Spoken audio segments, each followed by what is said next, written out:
प्रतिबोधितां भगवता नारायण स्वयं व्यासेन ग्रथितां पुराणमुनिना मध्ये महाभारतम् अद्वैतमृतवर्षिणीं भगवतीमष्टादशाध्यायिनी अहं त्वामनुसन्धामि भगवद्गीते भवद्वेषिणी नमो अस्तु ते व्यास विशाल बुद्धे फुल अरविंद आयत पत्र नेत्र येन तव्या भारत तैलपूर्णः प्रज्वलितो ज्ञानमय प्रदीपः प्रपन्न पारिजाताय तोत्र वेत्र एकपानये ज्ञान मुद्राय कृष्णाय गीता अमृत दुहे नमः सर्वोपनिषदो गावो दोगदा गोपाल नंदना पार्थो वत्सा सुधीर भोगता दुग्धम गीता अमृतम महत वसुदेव सुतं देवं कंस चानूरमर्दनं देवकी परमानंदं कृष्णं वंदे जगद्गुरुं भीष्म द्रोण तटा जयद्रथ जला गांधार नीलोत्पला शल्ये ग्राहवती कृपेन वाहने कर्णेन वेलाकुला अश्वत्थाम विकर्ण घोर मकरा दुर्योधन अवर्तनी सोतीर्णा खलु पांडवै रन्नदी कवर्तका केशवा पाराशरे वत्सरोजमलं गीता अर्थगंधोटकम् नानाख्यानक केसरम हरिकथा संबोधन अबोधितम् लोके सज्जन षट्पदै रह पे पिये मानम मुदा भूयाद भारत पंकजम कलिमल प्रध्वंसी न श्रेयसे मूकं करोति वाचालम पंगुम लंघ्यते गिरिम यत्कृपातमहं वन्दे परमानंद माधवम यं ब्रह्म वरुण इंद्र रुद्र मरुतः स्तुनुवन्ति व्यस्तवे वेदैः सांग पद क्रमोपनिषदैः गायन्ति यं सामगा ध्यानवस्थे तद्गतेन मनसा पश्यन्ति यं योगिनो यस्यन्तं न विदुषुर असुरगणा देवाय तस्मै नमः.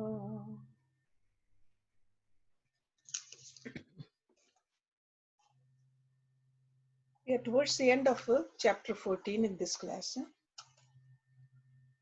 Guna, Traya, Vibhaga Yoga. So Gun, the qualities of the Prakriti, the nature. Traya means three, Vibhaga is the division. And we are towards the end of this chapter. And we can see how beautifully three questions asked by Arjun in this verse number 21. That's where we ended the class. And in the first question, Arjun is asking, how do we recognize this perfect human being you are talking about? A man of perfection, Jeevan Mukth. Okay? What are the marks? And then in the second question, he says, how does this person behave in this world, interact in this world? And the third one is, how did he achieve it? How did he get there? So how do we recognize? How does he relate with this world? Because sometimes we think if a person is so detached, will be more like a stone. How does he behave with people like us? And then how did he get there? Because if this is the goal, how do we get there? So these are the three questions asked in verse number 21. And in the rest of the chapter, Lord Krishna is explaining or answering these questions. Okay, any question before we start? So let me go through it if you don't have any question, what Lord Krishna is saying, and then we can have a discussion after that. And since we're going to end this chapter, so I would request Urmilji to recite from her book this chapter also. Okay. So verse number 22. Prakasham cha pravritim cha moham ev cha pandav no dveshti sam pravritani na Nivritani kankshati. Prakasham, light. Cha means and. Pravritim, activity. Moham, delusion. Ev means even. Cha means and Pandav is Arjun. Na dveshti, no hate. Sampravitanihi, when gone forth. Na nivritani, not when absent. Kankshati, longs for. So light, activity and delusion. When present, oh Pandav, he does not hate, nor longs for when absent. So these Prakash, Pravriti and Moha, these are the three gunas which are indicated here by their effects. So normally we say light is Satvikta, Pravriti is Rajsikta, Moha is Tamsikta. Okay. So in answering the first question of Arjun, Lord Krishna is trying to explain how a perfect person, a person of a right understanding, does not hate the effects of the three gunas. Does not hate it when they are present in his life. And nor does he long for them when they have disappeared. So his mind is totally balanced, absorbed in his own light. He does not get fluctuated by this. Even working in the world, activity, or sometimes when the body gets little sick,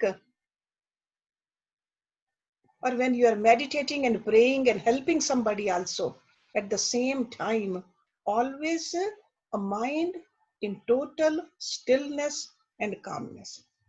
So in other words, equanimity is the essence of perfection. So a man of perfection is ever in perfect balance. If you remember this equation, S equal to P times R. Okay. S is like a suffering. Sometimes some mind goes up, sometimes it goes down. Why does it do it? If there's a suffering in the world and we resist towards it, then sure, there is a suffering. Because in the outer world, there always be fluctuation. Our mind just stays stable, no resistance. So if the resistance is zero, no matter what kind of a pain is there, what kind of a fluctuation is there, there's always a stillness. There's a stability. That's what this person of perfect balance keeps in mind. Stability, equanimity.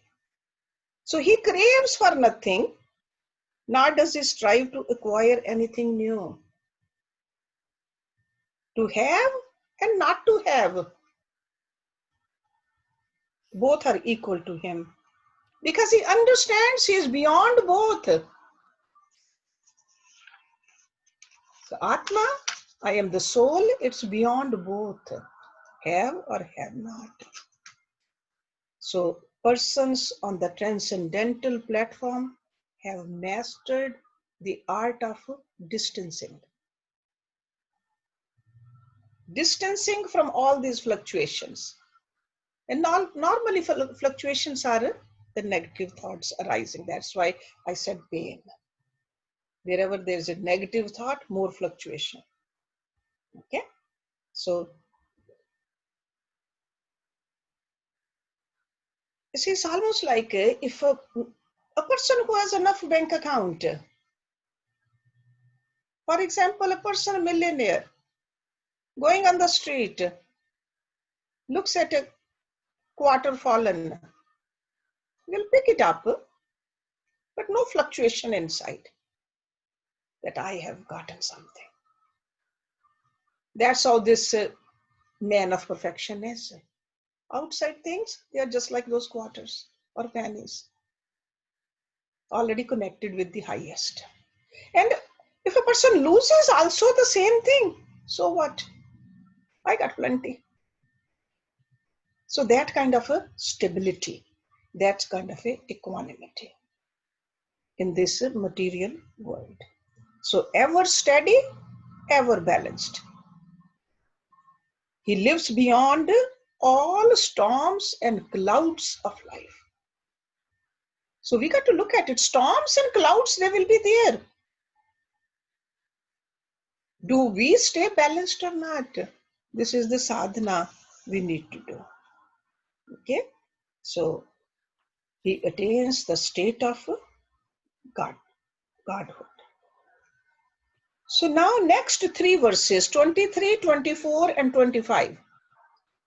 He is answering the second question. His behavior towards people like us or the situations. Udasinvat asina gune yena vichalyate gunaha vartante iti eva ya avtishtati na ingate. Udasinvat, like one unconcerned. Asina, seated. Gune, by the gunas. Ya means who, na means not. Vichalyate, moved. Gunaha, vartante, operate. Iti means thus, ev means even, ya is who, avatishtati, self-centered. So centered in the self. Na ingate, does not move. So he who's seated like one unconcerned is not moved by the gunas, who knowing that the gunas operate is self-centered and swerves not. So mind does not get agitated. So he understands that outside changes will be there. Why do I need to disturb my mind? Because people like us, we just disturb our mind.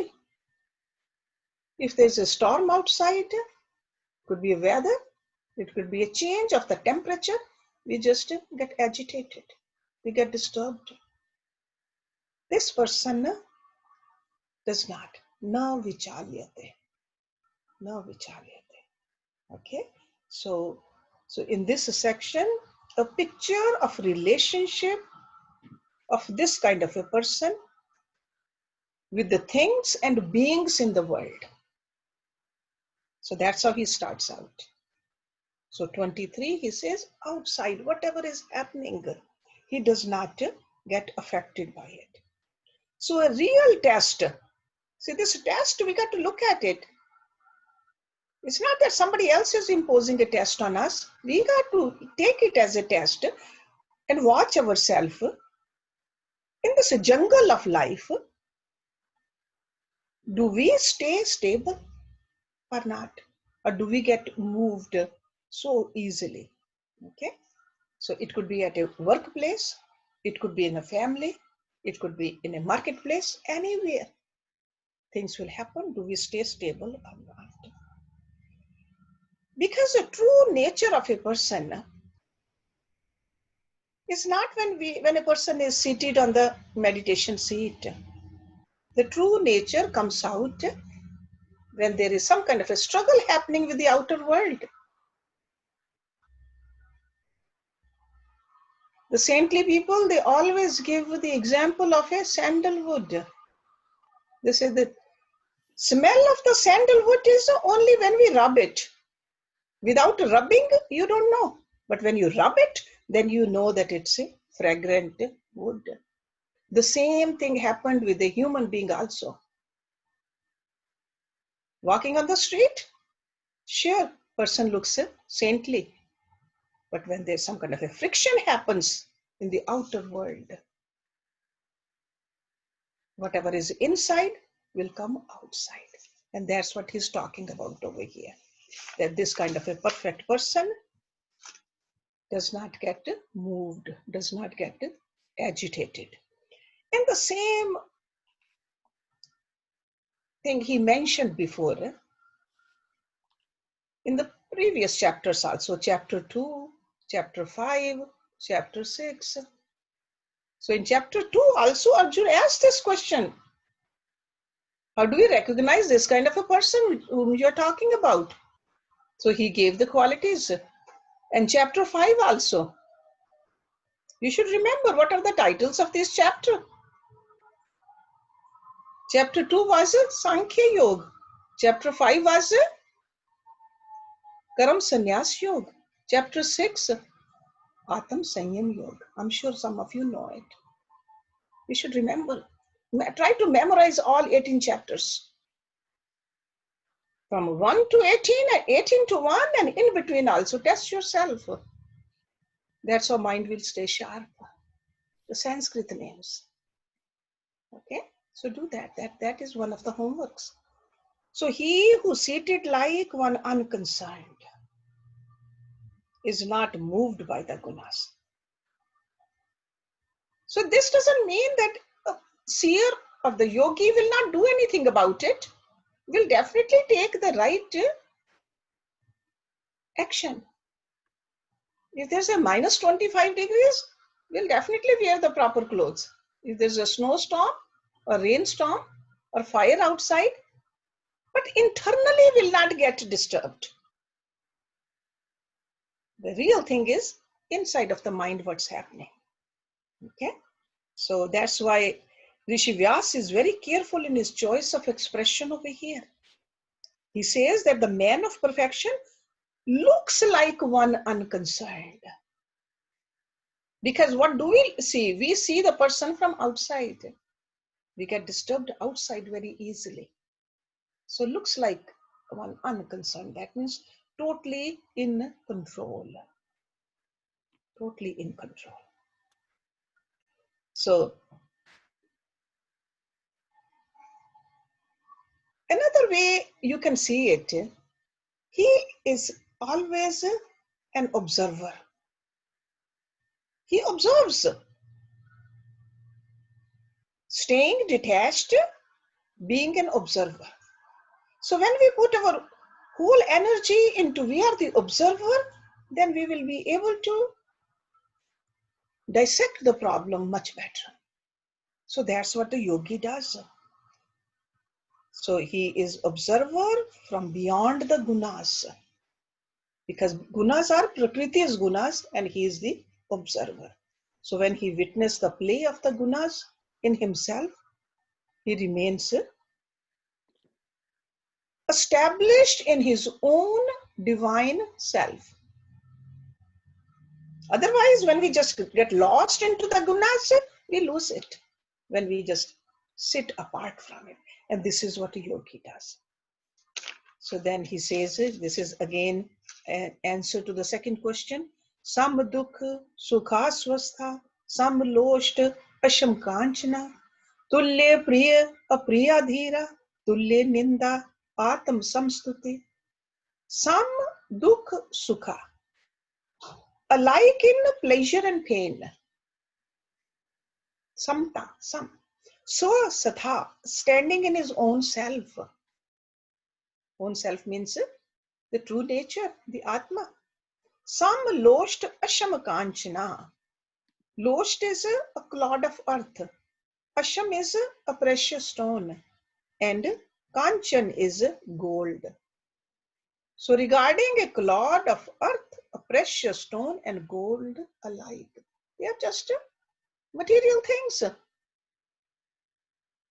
Only that much value to it. Tulya priya apriya, the same to the dear and not so dear. Dhiraha, firm. Tulya Ninda Atam Samstuti, the same in criticism and in praise. Because these are the pairs of opposites we go through our life. So over here, the key word is sam, alike, samta, alike in pleasure and pain, who dwells in the self, to whom a clod of earth, a precious stone, and gold are alike, to whom the dear and the not so dear are the same. Firm, the same in criticism and praise. So in this state of godly awakening, he really does not have any deep and sincere relationship with the experiences of the lower world. Whether they are physical relationships with other people, or whether they are relationships with the things, or whether it's your own name and fame. He has risen above that. So in all the experiences, he is balanced. He is unattached witness. Because these outer things, they keep on changing. Some places you are criticized, the other places you are praised. Or the same person will say, I love you, I cannot live without you. The same person will say, I cannot even see your face. When we were little, the toys were very important to us. We didn't want to part company from them. Whether our dolls, or the cars, or whatever. As we grew older, they don't mean anything to us. As we buy a new phone, the old phone, we don't even know where it is. Those are just the things. Whether it's a relationship, whether it's a material things, or whether it's a judgment of the world about you. A person who is a swasatha, abiding in the self, does not get disturbed by any of these. That is the key word over here. Dhiraha, firm, swastha, abiding in his own self. So who dwells in the self? Swastha. See, that's why this swasth word is used for a health also. Right? Physically healthy person, we say swastha. This is a Sanskrit word actually. Swa means own, satha means abiding. Abiding in your self. That is a real health. So he lives in a world of his own, far above the plane of the matter. Alike in pleasure and pain. See, who interprets the pleasure and pain? The mind does. This is pleasurable. This is painful. And we normally color our mind with our past experiences. So this kind of a person is not looking at the world or the world's estimation about himself with the colored glasses. Colored glasses of the mind and intellect. So that person can stay alike in pleasure and pain. And physical things, clod of earth, a precious stone, and a gold alike. Okay? So his egocentric life of desires for possessions or their value for the gold and the precious stones, not there. First it was negligible and now it's not there at all. Because he has awakened to the reality, awakened to the real thing, the soul, which is part of God. The small stones don't mean anything. If they are there, that's fine. If they're not there, it doesn't even matter. Okay? Because in his sense of infinitude, these limited possessions have no charm at all. So we are talking about a person who is awakened. See, when we awaken from our little dream at night, we are called awakened. So whatever we saw, whatever happened in the dream, it doesn't affect us when we are awakened. So this person is awakened to that higher reality. So the things which are very important to us, the physical possessions, the relationships, or our estimation of whether we are good or bad, has no value to him. Okay? Same towards dear and not dear.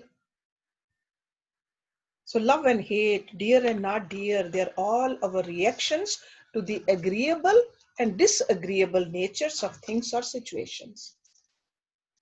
So the average person is plunged in identification with his own mind, intellect, and suffers.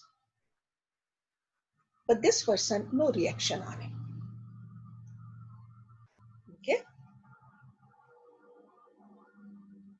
So now let's look at one more verse, because he's opening it up for us.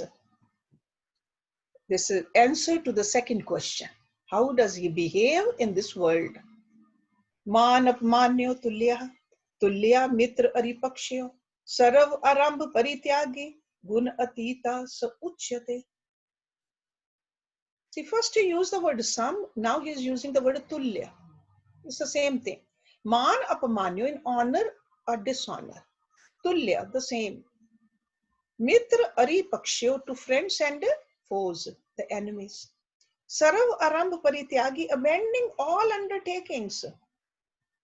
Gun atitaha, crossed beyond the gunas. Sa means he, uchyate means said. The same in honor and dishonor. The same to friends and foes. Abandoning all undertakings, he is said to have crossed beyond the gunas. So again, the sense of equanimity in honor and dishonor. This is definitely a sign of perfection in our mind. If somebody honors us and we just feel our ego just boosts up, that means we know what's happening inside. We can fool others, but we cannot fool ourselves. And if somebody insults us, how do we feel? We should be aware of these small things. Because rooted in his own lived experience of divinity. See, this comes, we attain this godhood only when we experience the divinity. Okay, so rooted in his own lived experiences of divinity, this person is not afraid of life and its rewards. Because these are the rewards when somebody just praises you. So it's okay if somebody praises, but it's equally okay if somebody does not. Because sometimes the praise itself becomes a slipperiness on this path. But he's not afraid of that either. He doesn't shun away from it. He says it's okay. Whether you wear a garland in his neck or no, doesn't matter. Okay? So such a perfect one looks at things and happening from his own special angle. He knows himself. So the egotistic evaluation of life does not disturb him. It's the same. It's not that he will start shouting that why are you honoring me? He'll accept it humbly. So honor and dishonor are the evaluations of the intellect. Intellect for other person's intellect. A person who's honoring you or dishonoring you. It's not about this yogi, it's about the people who are doing it. And it changes from time to time and place to place. But the person who has transcended the ordinary planes of egoism and vanity, both are same. That's what he's trying to tell us. So whether it's a crown of thorns or a crown of roses, he says it's okay. And same to friend and enemy. Because this person considers the whole universe as one.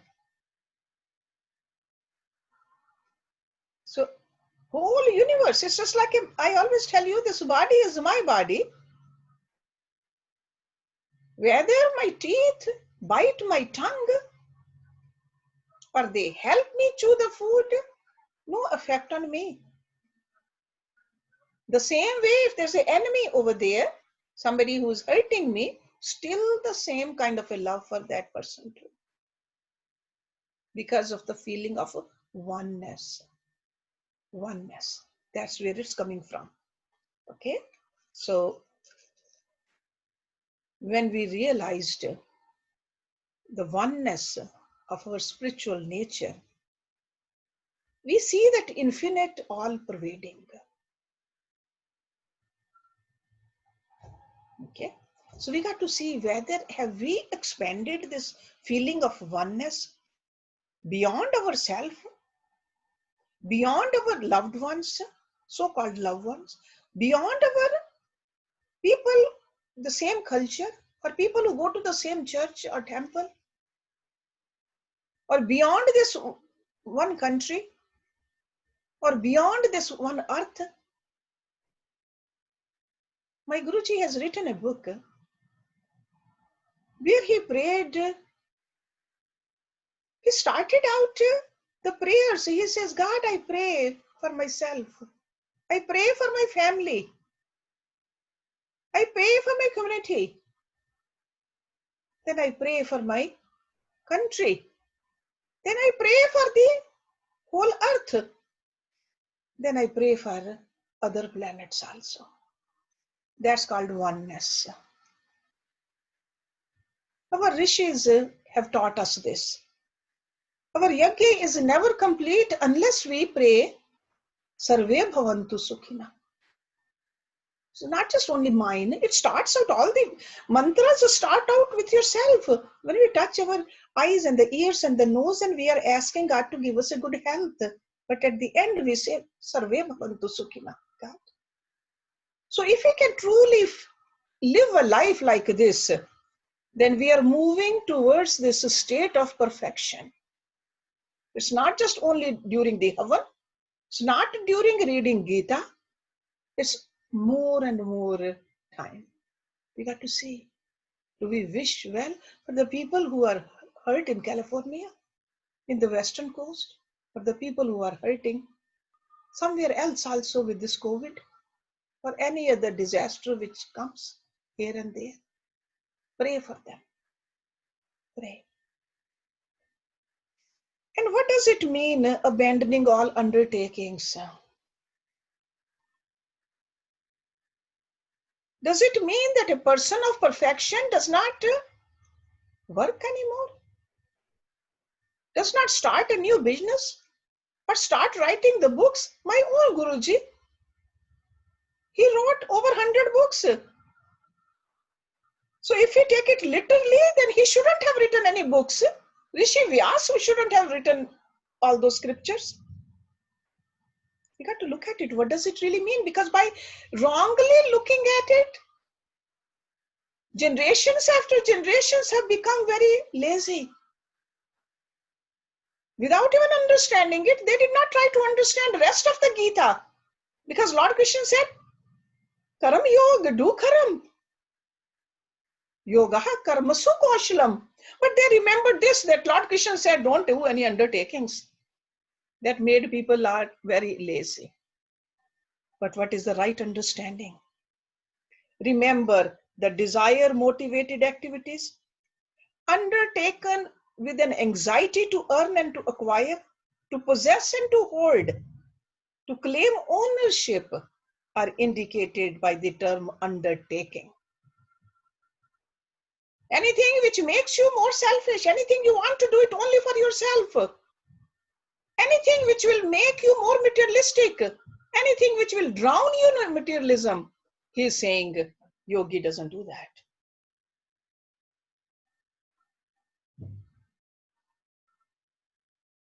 Because all of this, what I said before, is possible only when ego is there.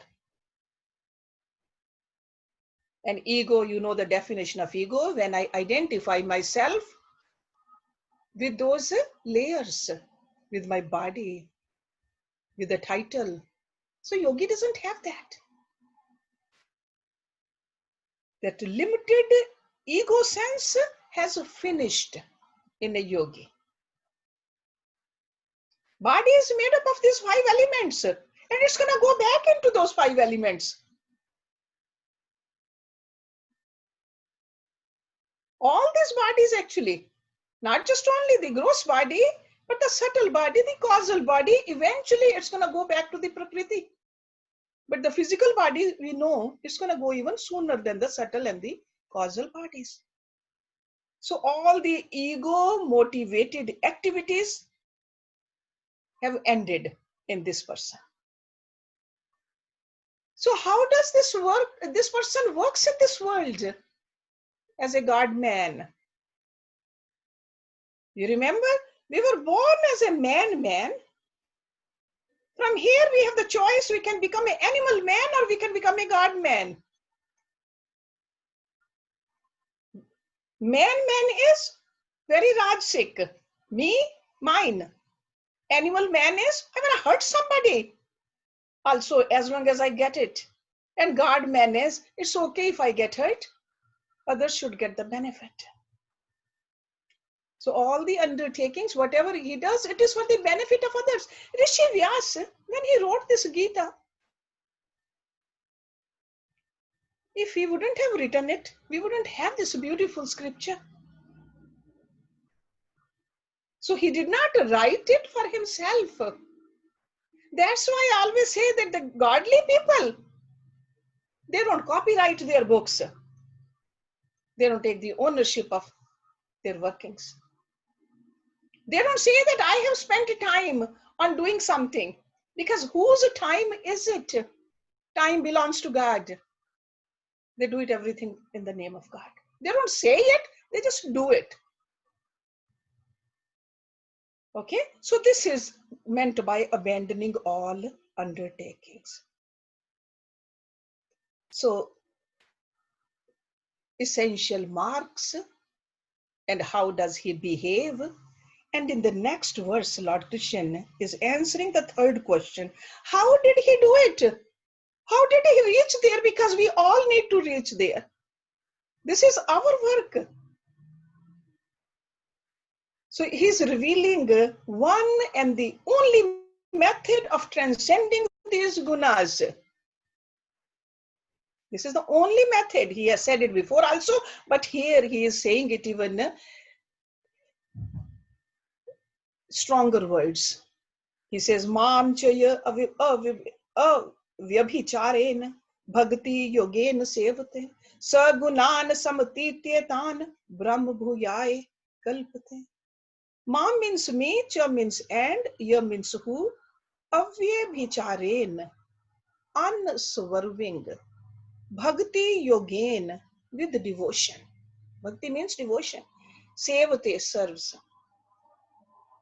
Sa means he, gunan, gunas, samatitya, crossing beyond, etan, these, brahmbhuyai, for becoming Brahma. Kalpate is fitted. And he, serving me with unswerving devotion and crossing beyond the gunas, is fit to become Brahma. Not Brahma yet, fit to become. He is ready to become Brahma. So sadhana is needed even more, because there could be some more subtle impressions embedded in there. Need to burn those also. But the key word over here is the serves. If we love God, we serve God. Bhakti yogen sevate. Bhakti is not just sitting and only reciting the name of God. That's why this beautiful discipline we should have. Sure, sit down and do the bhakti, but then go out in the world and do the seva, because God is in everybody. Whatever God has given it to us, do the seva with that. Whether it's a physical seva, or you can write something, you can sing, or you can, if you have wealth, just use it for the poor people, other people who don't have it, whatever God has given it to us. Love for God is called devotion. Our minds revel readily and with pleasure wherever there is love. We are ready to spend whatever we have on whom we love. If you want to really see what you love, look at your last credit card statement. Where the most of the money went. That's what you love. Whether it's a golf course, or a jewelry store, or the clothes store, or the charitable organization, or the food eaten outside, inside, wherever the maximum amount of the money, or to your children, wherever, or vacation, where the maximum amount we spent, that is what we love. Okay? So our minds revel readily and with the pleasure. It doesn't even bother us because we love it. Our entire nature is fed by our thoughts. And as the thoughts, so the mind. So if the thoughts are about God, then definitely we will do everything in God's name. So Lord Krishna is saying, if we do this, knowing this weakness of our mind, he is advising a very practical method of maintaining this thought. Okay? Because in our mind, if there's a God, God, God all the time, and then we are serving God, whatever we are doing, so that is like a longer period of time through the process of dedicated service, seva. Then God's name will be in our mind fixated more and more. So spirit of dedication and service can be readily converted into a worship. So with the help of, so if you want to summarize it, with the help of Bhakti Yoga, the mind has to be fixed on the Supreme Lord. So again, Bhakti Yoga also, if we are doing it, Bhakti, we are doing it for ourselves to get something from God. That's not what is meaning over here by seva. Okay? So it's very clearly and evidently shows that mere devotion to the Lord is not enough. Seva is very much part of it. So he expects his devotees to bring a religion from the meditation rooms or the puja rooms or the temples to the fields of our activities. Everyday life of our activities. While cooking also, while cleaning also. While serving also. No matter what work we are doing, just seva. Okay? Such a practice of constant God awareness and dedicated service, what does it do? It removes the agitations of the mind and it's a tuning up our instrument. Okay? So this person has already done it and doing it. So this verse, 26 verse, is for us, devotees like us. And he says, you are fit to become Brahma then. That's why it said to realize Brahma is to become Brahma. So this person is fit to become Brahma. Then let's look at the last verse and we'll end this class. So how can the sage himself be Brahma? Because in verse 26 he says is fit to become Brahma. How does he become Brahma? Brahmanaha hi pratishtha aham अमृतस्य अव्यस्य च शाश्वतस्य च धर्मस्य सुखस्य एकांतिकस्य च.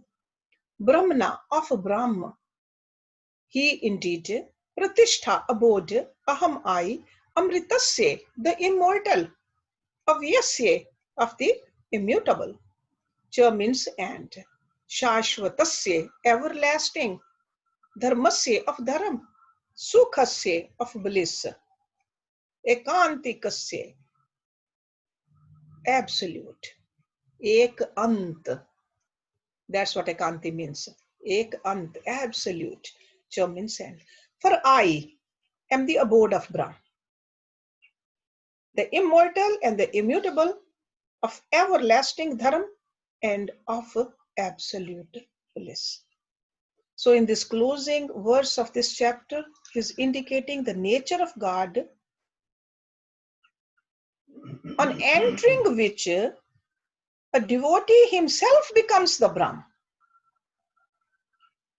So after having all these qualities, after being stable under all the circumstances, after cultivating this kind of a love for God, you enter into Brahma. To realize the self within is to realize the infinite self. It's almost like when the pot is broken, what happens to the air in the pot? It becomes one with the atmosphere. Right? You don't say that this is a pot air, it has to stay here. So we have to just break this container of ours. And breaking the container, physical container, is not enough.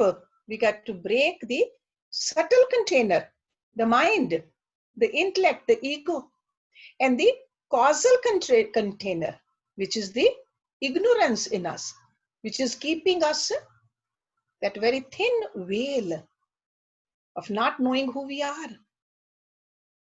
So when the ego is dead, the awareness of the infinitude rises. And he calls this eternal dharam. And he says unfailing bliss also. Sukhasya.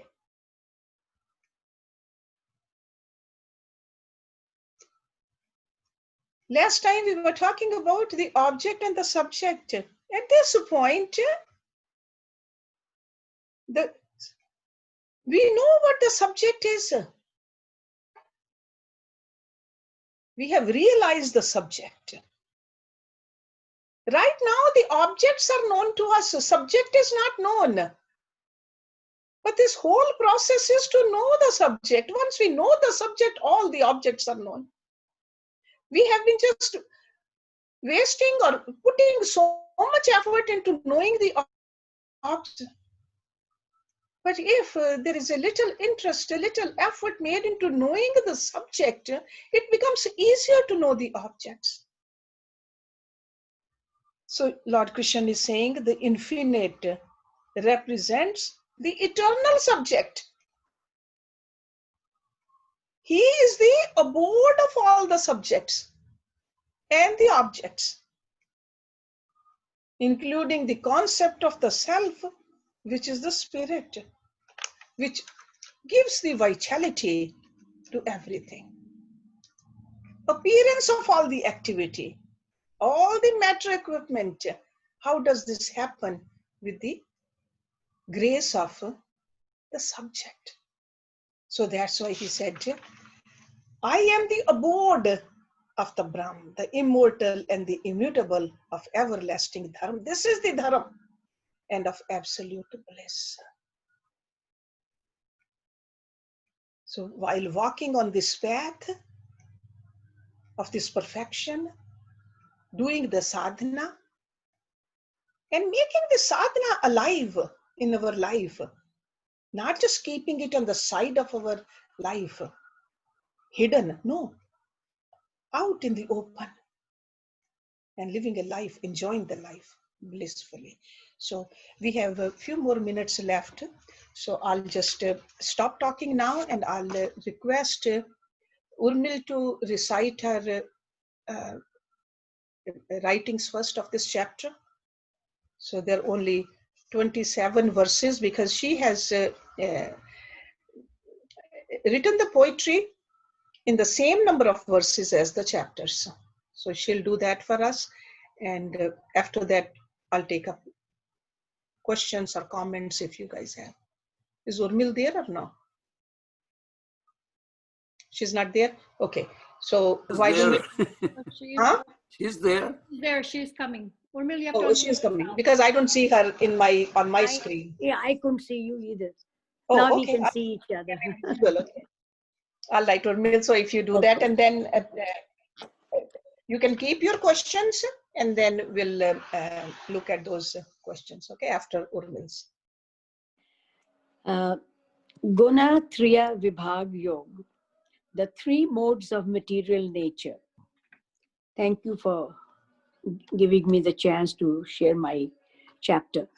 After explaining the difference between the field and the knower of the field, Lord Krishna told Arjuna about the three modes of material nature called gunas and how they bind the soul and how to transcend them. So first we are going to talk about material nature and how the soul gets attached to it or binds with it. And then we go into the process of transcending. Once again, I elucidate to you that supreme wisdom, which is the best of all the information on this vast knowledge, the eminent sages contemplated and attained premier perfection. Those who comprehend this knowledge and wisdom, they will undoubtedly unite with me.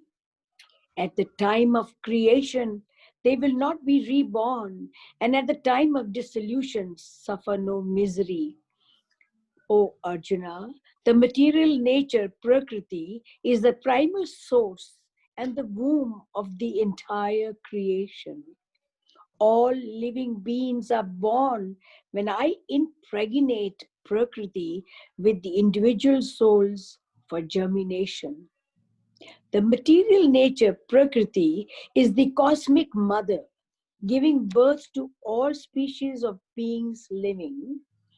O son of Kunti, I am the seed-giving father, Pita, of all the life forms that are procreating. Like the three strings of the braided rope, goodness, passion, and ignorance are the three gunas. They threw a wrench on the eternal soul and bind it to the human body. O mighty armed Arjuna. Now, he says, how the three modes of material nature bind the soul. The breakdown is the mode of goodness, Sattva Guna, is the purest. It makes a person enlightened and virtuous. Sattva Guna binds the soul to material nature by creating a love for knowledge and being joyous. The mode of passion, Rajas Guna, erupts from the intense thirst for fame and gratification.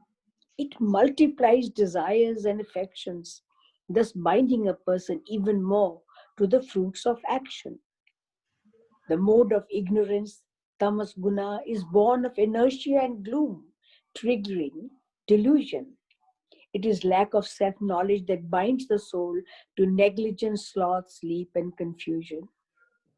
Sattva Guna lights up intelligence with wisdom, but also binds one to material exhilaration. The Rajas Guna prompts intense actions. Tamas Guna clouds the mind, causing delusion. In every person, gunas rule one at a time. Goodness conquers passion and innocence. Passion wins by subduing the other two, and ignorance wins by defying the other two at once. And the next verse is considered a very important verse. When knowledge eliminates, when self-knowledge eliminates all the sense organs, know that to be in the mode of goodness. When a person's conduct is virtuous, then Sattva Guna dominates and gives happiness. When mode of passion rules, one craves for numerous pursuits and acquires endlessly. When selfish desires, greed, and cravings build up, then Rajas Guna are ruling, obviously. When the modes of ignorance rules, there is a lack of intelligent reasoning and decision making or understanding. When there is inertia, laxity, aggression, pride, and delusion, then tamasic guna are reigning. Now, the next few verses talk about how the modes of nature affect the transmigration of the individual soul. Those who die when the mode of goodness is in them, is ruling, the point is heaven for sure.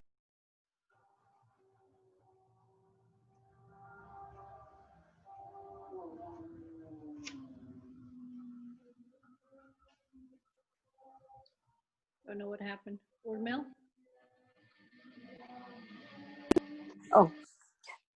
Those who die when the mode of passion rules, they are reborn in abodes of the ambitious. And if they die when the mode of ignorance reigns, they are reborn as the animal genus. The fruits of action done in the mode of goodness is selflessness, pure in intent and virtuous. The actions in the mode of passion cause pain, and acts in the mode of ignorance are injurious. Intelligent activities arise from the mode of goodness, and greed sprouts from the mode of passion. From the mode of ignorance arises carelessness, inertia, dullness, impurity, and misconception. Now, we are talking of attaining salvation after transcending the gunas. Those seated in goodness go to heaven. Those in the way of passion to earth again go. The lazy ones, abiding in ignorance, take birth as lower creatures or sink to hell below. The wise people see that the active agent of all actions is the three modes of material nature. They grasp that I, the Supreme Lord, am beyond all gunas, then my divinity they capture. As the wise rise above the three modes of material nature associated with the mortal body, they overcome the pain of birth, death, disease, old age, and misery, and earn immortality. Now comes the big question that Arjuna asked Lord Krishna, and then Lord Krishna gives the characteristics of the person who transcends these gunas. O Lord, what then are the characteristics or the marks of a man who elevates himself from the three gunas? What is the code of conduct to elevate him, and how does he transcend the bondage of gunas? Lord Krishna answered, that person is not affected by people's elimination, worldly activity, negligence, or delusion. He neither rejoices in abundance nor despises in scarcity, but is always in a state of satisfaction. That person remains like a silent witness, unruffled by all the three modes of material nature. He knows that it is only the interplay of the three gunas. So they stay steadfast on the Creator. That person established in the Atma is same in sorrow or joy, cruelty or kindness, blame or praise. That man sees the clod, stone, and gold equally, and sees pals and foes with an even gaze. That person is poised in honor and disgrace and forsakes doership of all achievements. He gives up all business undertakings, and he has risen above the gunas and material attachments.